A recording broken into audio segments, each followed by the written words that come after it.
আসসালামু আলাইকুম আমার ভিউয়ার্স ভাই বোনেরা, কেমন আছেন সবাই? আশা করি অনেক ভালো আছেন। আজকে আমার বাগানটাকে একটা নিউ লুক দিলাম। অনেক দিন থেকেই ভাবছি আমি বাগানটার একটু চেঞ্জ করব। তারই মধ্যে বাগানের কাজ করতে গিয়ে আমার নিজেরই পা কেটে গেল। মানুষে বলে না, মনের ইচ্ছা থাকলে সবই হয়। 3 দিন একেবারে রেস্টে থাকলাম, তারপরেই আরম্ভ করে দিলাম আমার এই বাগানের কাজ। যত পুরনো জিনিস, একটা স্যান্ডেল জুতার স্ট্যান্ড ছিল পুরানো, সেটাকেও রং করে বসালাম, টায়ার রং করে বসালাম, সব নিজে একা একা করলাম। তারপরে আমার বাগানটা দেখে আমার নিজেরই মনটা একটু ভালো লাগছে।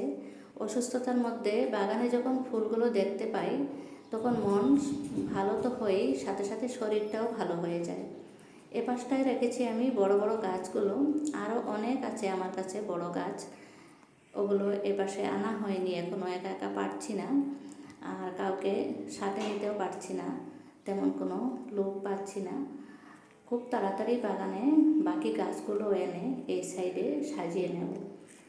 আর আমাদের এই যে সিঁড়িটা আছে উপরে ওঠার, এই সিঁড়ির মধ্যে কিছু হ্যাঙ্গিং রেখে দিলাম, দেখতে বেশ ভালোই লাগছে।